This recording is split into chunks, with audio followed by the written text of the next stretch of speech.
కాకినాడ జిల్లా జగ్గంపేట నియోజకవర్గానికి సాగునీరు, తాగునీరు, విద్య, వైద్య, రైతు సంక్షేమాన్ని దృష్టిలో పెట్టుకొని గతంలో కన్నా మరింత మెరుగైన సుపరిపాలన అందిస్తానని జగ్గంపేట వైఎస్ఆర్ కాంగ్రెస్ పార్టీ అభ్యర్థి తోట నరసింహం పేర్కొన్నారు.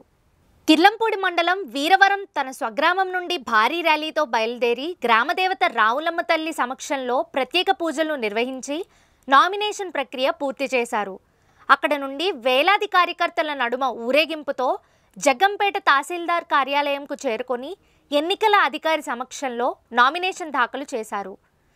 అనంతరం మీడియాతో మాట్లాడుతూ ఆనాడు దివంగత ముఖ్యమంత్రి వైఎస్ రాజశేఖర్ రెడ్డి 2004లో నన్ను గుర్తించి కాంగ్రెస్ పార్టీ తరపున జగ్గంపేట నియోజకవర్గ అభ్యర్థిగా పోటీ చేసేందుకు అవకాశం కల్పించారు. 2009లో రెండోసారి ఎమ్మెల్యేగా గెలిచి రాష్ట్ర మంత్రిగా అవకాశం దక్కిందన్నారు. కాకినాడ పార్లమెంట్ సభ్యునిగా ఘన విజయం సాధించానన్నారు.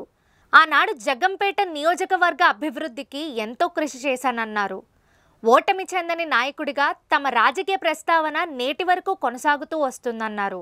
రాష్ట్ర ముఖ్యమంత్రి జగన్మోహన్ రెడ్డి తమను అభిమానించి 2024లో జగ్గంపేట నియోజకవర్గం నుండి వైసీపీ అభ్యర్థిగా పోటీ చేసే అవకాశం కల్పించినందుకు ఆయనకు కృతజ్ఞతలు తెలిపారు. నేను గత 15 సంవత్సరాలుగా ఈ నియోజకవర్గంలో అనేక రకాలైన అభివృద్ధి కార్యక్రమాలు చేశాను. 2004లో కానీ 2009లో కానీ 2014 నుంచి కూడా పార్లమెంట్ సభ్యునిగా, మరి రాష్ట్ర మంత్రిగా, 2 సార్లు శాసనసభ్యునిగా ఈ నియోజకవర్గంలో గతంలో ఎప్పుడూ లేనటువంటి అభివృద్ధి కార్యక్రమాలు మరి నేను చేసినటువంటి పరిస్థితి. గతంలో దివంగత డాక్టర్ వైఎస్ రాజశేఖర రెడ్డి గారి నాయకత్వంలో మరి నేను శాసనసభ్యునిగా, మంత్రిగా మరి ఆ రకంగా అనేక అభివృద్ధి కార్యక్రమాలు చేయడం జరిగింది. గతంలో ఈ నియోజకవర్గంలో జరిగినటువంటి అభివృద్ధి కార్యక్రమాలు మరి నా టైంలో చేసినటువంటి పరిస్థితి ఈరోజు గ్రామాల్లోనే ఉన్నాయి ఇప్పటికే. అలాగే పార్లమెంట్ సభ్యునిగా కూడా మరి నాకు ఉన్నటువంటి నిధులన్నీ కూడా ఈ నియోజకవర్గంలో అత్యధిక స్థాయిలో మరి నిధులు ఖర్చు పెట్టి అనేక రకాలైనటువంటి అభివృద్ధి కార్యక్రమాలు చేసినటువంటి పరిస్థితి. ఇంకా కొన్ని చేయవలసిన చిన్నవి ఉన్నాయి. అవి తప్పనిసరిగా రేపు నేను ఎమ్మెల్యేగా అయిన మరి ఈనాటి ముఖ్యమంత్రి శ్రీ వైఎస్ జగన్మోహన్ రెడ్డి గారు మరొకసారి ముఖ్యమంత్రి అవుతారు. కాబట్టి మేమందరం కలిపి మరి మా యొక్క నియోజకవర్గ సమస్యల్ని జగన్మోహన్ రెడ్డి గారి దృష్టిలో పెట్టి ఇక్కడ ప్రధానమైనటువంటి సమస్యలు ఏదైతే ఉన్నాయో అన్నీ కూడా గుర్తించాం.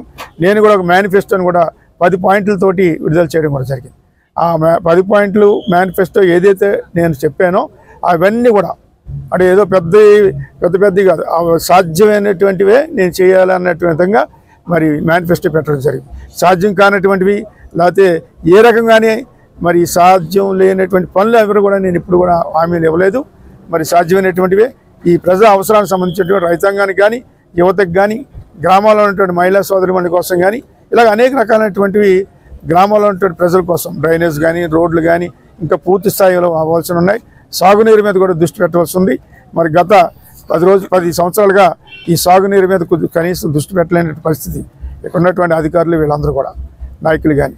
మరి తప్పనిసరిగా నేను మరి 2004లో ఆ సాగునీరు మీద దివంగత రాజశేఖర రెడ్డి గారి యొక్క నేతృత్వంలో మరి ఈ నియోజకవర్గానికి మరి ముఖ్యంగా మెట్ట ప్రాంతానికి సాగునీటి జలాలు, గోదావరి జలాలు తీసుకొచ్చినటువంటి పరిస్థితి నేను శాసనసభ్యునిగా ఉన్నటువంటి జరిగినటువంటి పరిస్థితి.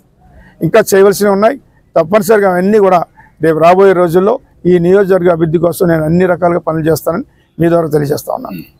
ఈ కార్యక్రమంలో వైసీపీ కాకినాడ పార్లమెంట్ అభ్యర్థి చలమలశెట్టి సునీల్, జగ్గంపేట నియోజకవర్గ నలుమూలల నుండి వైసీపీ నాయకులు, కార్యకర్తలు, అభిమానులు మరియు తదితరులు పాల్గొన్నారు.